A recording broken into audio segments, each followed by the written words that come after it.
Hey, good morning, everybody, and welcome to this week's episode of the Shineability Show. If you haven't been here before, my name is Robin Carberry, and I have helped Gen X women untangle the knot of midlife confusion, uncover what they're here to do, and unleash more flow, connection, success, meaning, and joy in their lives. So I leverage my years of experience in mentoring and coaching hundreds of folks on their growth journeys.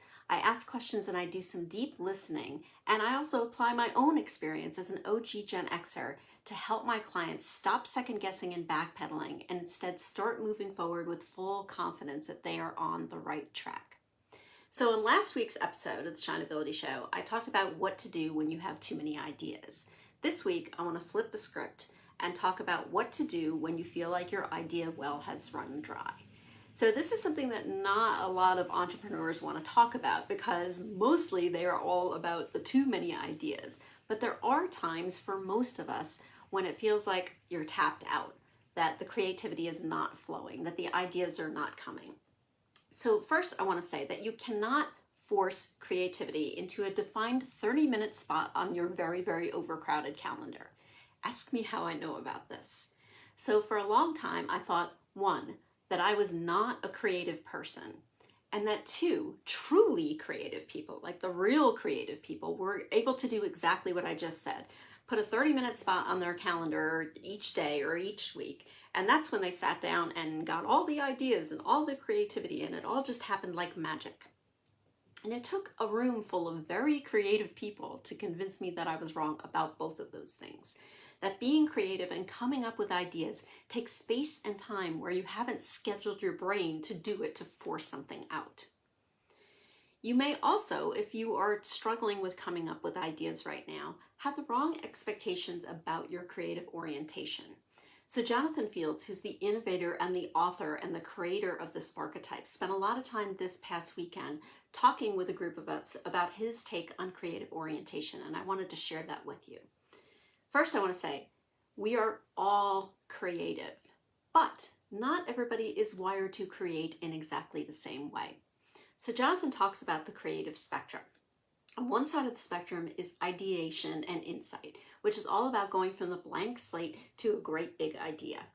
The other side of the spectrum, the creative spectrum, is refinement, expansion, and production. That's when you take an existing idea and use your insight and experience to tweak, refine, optimize, and make the idea real. So some folks are all about the blank page, and others are more naturally inclined to build on and expand an existing idea.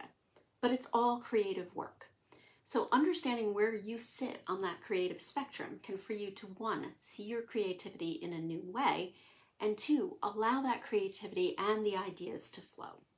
So in today's episode of the Shineability Show, I'm going to talk about what to do when your idea well feels dry. So I'm going to give you 5 tips. Tip number 1, if you're struggling to come up with ideas, stop. Spend some time listening without any other agenda. What are the questions that people are asking you over and over again?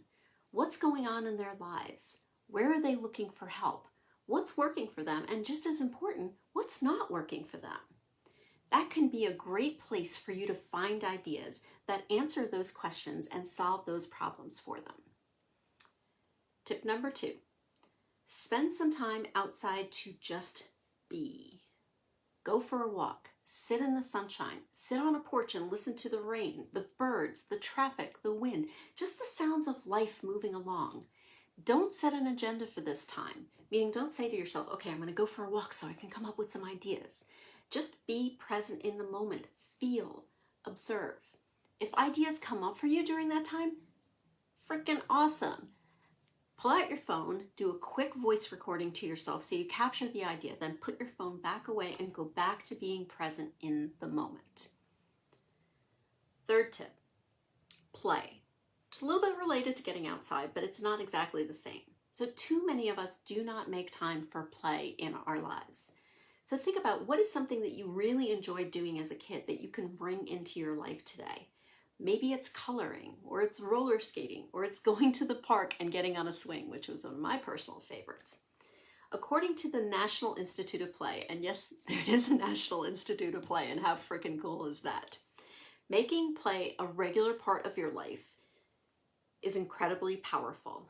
Play supports our mental health, improves our ability to relate to others, and increases our drive and hope for the future. Like, doesn't that sound pretty doggone good? We all need play in our lives, and play can help stimulate creativity and ideas. So idea 4. Remember last week I talked about building that idea list when you have too many ideas? Well, one of the reasons you're building that list is for exactly times like this. When you don't have ideas, you have a list that you can go back to that can inspire you. Maybe it's time for one of those ideas to become real. That's why they're there. It's a support structure for you. It's not simply about getting the ideas out of your head. It's having them there when you need inspiration. So go back to that idea list. 5, if you're feeling like it's all been said and done already, that like all the good ideas are taken, I invite you to think about this. There's probably been times in your life where you've heard about a topic over and over and over again, but it took one particular person at one particular point in your life and in your experience who explained it to you in a way that finally resulted in an aha moment, like you got it, you finally understood. There's somebody out there right now who is waiting for you to do exactly that for them. They're waiting for your perspective, your particular point of view, your particular take on an idea, so you can make it real for them. So your Gen experiment for this week is take some of that idea pressure off of yourself. Get outside, go play, do some listening, and then see what happens for you. So that's it for this week. I hope you have a wonderful rest of the week, and I will see you next Wednesday. Bye.